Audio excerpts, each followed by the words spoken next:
रहमान। अब देखिए, अब हमने क्लास सेकेंड ईयर का यूनिट 2 स्टार्ट करना है। Function and related concept 12th class KPK mathematics है। तो देखते जाइए। सबसे पहले हमने एक डिफिनीशन करनी है।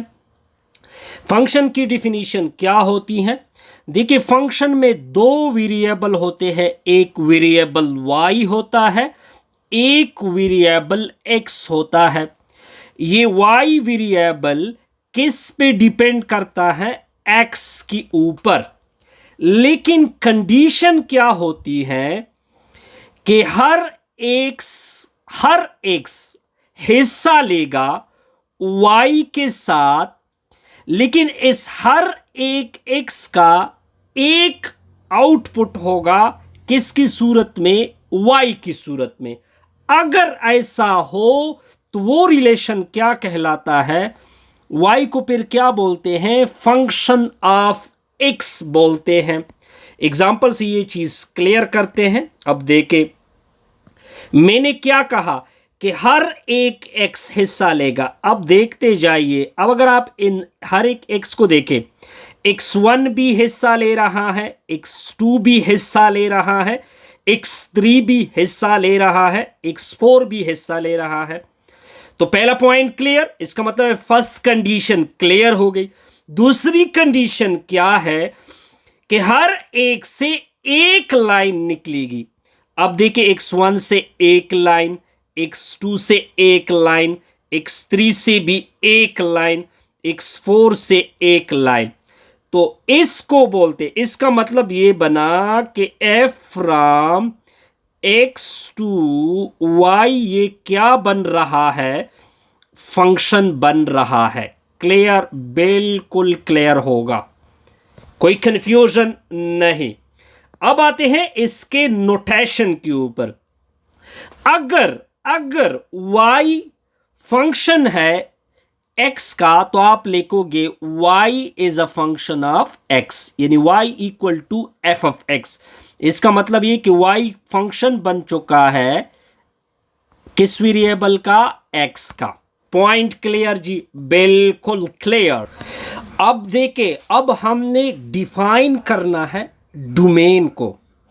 देखिए, डोमेन के लिए पहले f from x to y function होगा। तो जो पॉसिबल वैल्यू है, पॉसिबल वैल्यू का मतलब कि वो वैल्यू ना यानी बटा में 0 आ जाए, ना वो कॉम्प्लेक्स की तरफ जाए, तो वो वैल्यू जो x की होगी वो आपको क्या कहलाएगी? डोमेन ऑफ अ फंक्शन कहलाएगी। अब आते हैं रेंज की तरफ।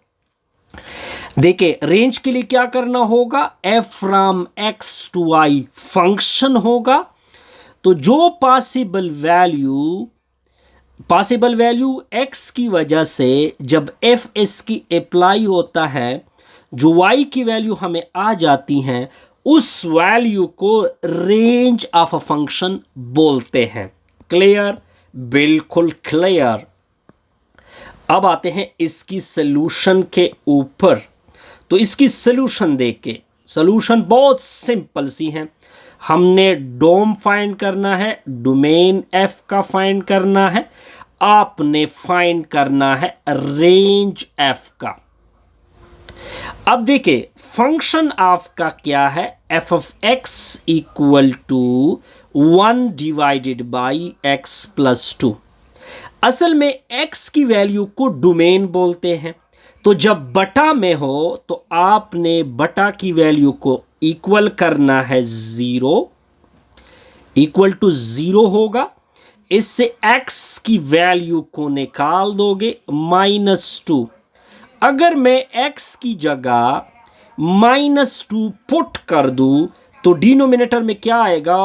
-2 प्लस 2, तो आ जाएगा 1/0। मैंने ऊपर कहा था कि 1/0 x की वैल्यू आप नहीं रख सकते। तो इसका मतलब ये बना कि मैं डोमेन में क्या रख सकता हूं? पूरी रियल वैल्यू, लेकिन उस रियल से मैं क्या निकाल रहा हूं? -2। क्यों निकाल रहा हूं? क्योंकि -2 की वजह से डिनोमिनेटर 0 बन जाता है, तो ये इसके डोमेन में नहीं आएगा। अब निकालते हैं इसका रेंज।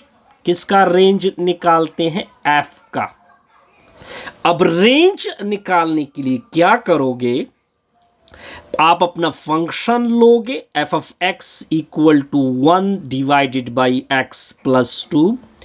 पहले रेंज के लिए आप f of x की जगह रखोगे y, तो y इक्वल टू होगा 1 डिवाइडेड बाई x प्लस 2।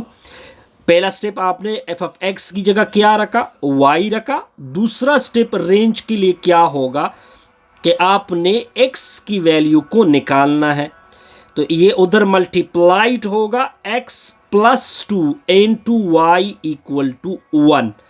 अब y दोनों के साथ मल्टीप्लाइड होगा, xy plus 2 equal to 1। Clear? बिल्कुल क्लियर। अब इसको इधर शिफ्ट कर दोगे तो xy equal to 1 minus 2y, दोनों अतराफ को y से डिवाइड कर दोगे तो ये दोनों कैंसल होंगे, तो x equal to 1 minus 2y के नीचे y। अब आपने y की वैल्यू को देखना है। अब आप डिनोमिनेटर का वैल्यू उठाओगे, किसकी जगह? इसकी जगह क्या रखोगे? 0। अब देखिए, अगर मैं डिनोमिनेटर की जगह 0 रख दूं तो आपकी जो बटा है वो 0 बनेगी, तो इस वजह से ये रेंज में नहीं हो सकता। तो हम लिखेंगे कि रेंज f का पूरा रियल है, लेकिन पूरी रियल में आप क्या नहीं दे सकते? 0 नहीं दे सकते, क्योंकि इस 0 की वजह से क्या बनता है? मसला बनता है। क्लिक। अब देखिए, अब हमने डिफाइन करना है एब्सोल्यूट फंक्शन। देखिए, जो एब्सोल्यूट फंक्शन होता है वो आप लिखते हैं f of x equal to x के ऊपर आप 2 लकीर ड्रा करते हैं। ये एब्सोल्यूट फंक्शन की नोटेशन है। अब देखिए, ये डिफाइन किस तरह होता है? x एब्सोल्यूट से पॉजिटिव x निकलता है अगर आपने अंदर की वैल्यू पॉजिटिव रख दी हो, यानी x क्या हो? ग्रेटर देन 0 हो।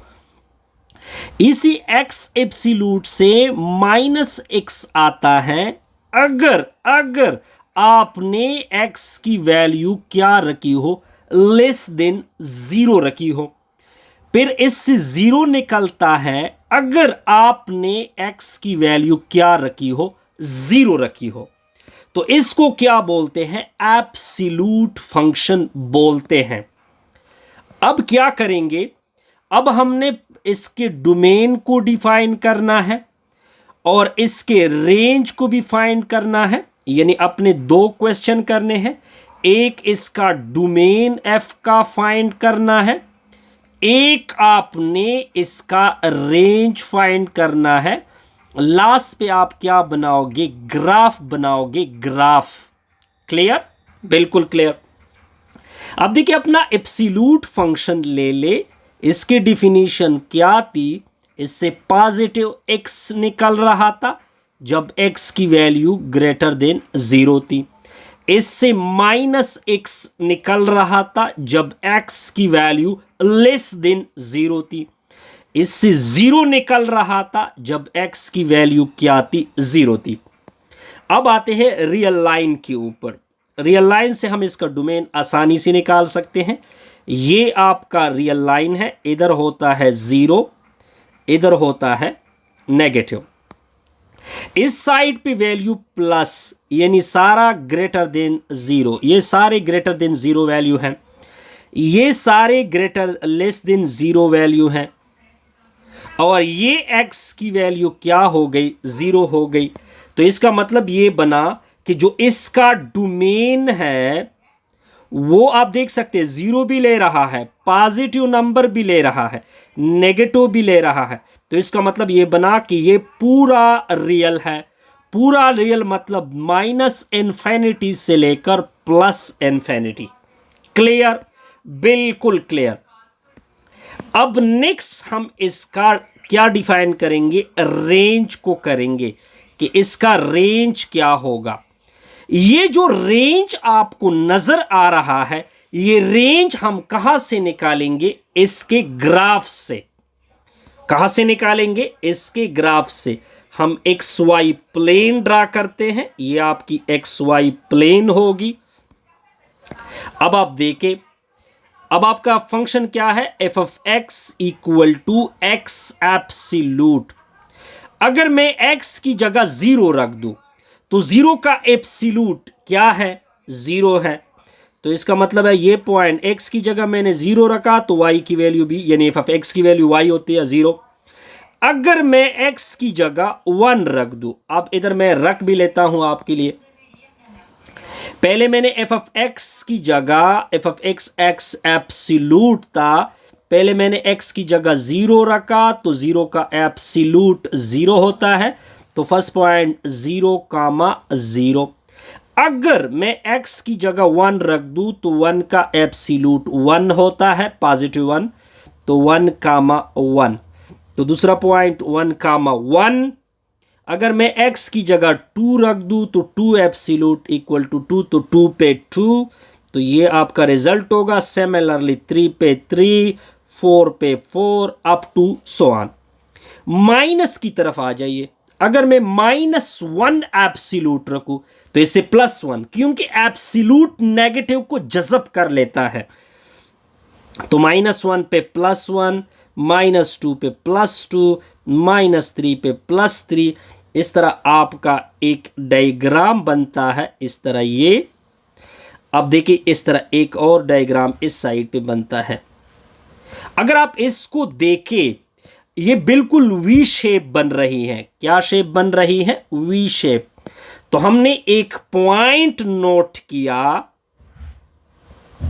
वो पॉइंट क्या है? The graph of absolute function is V shape. The graph of absolute function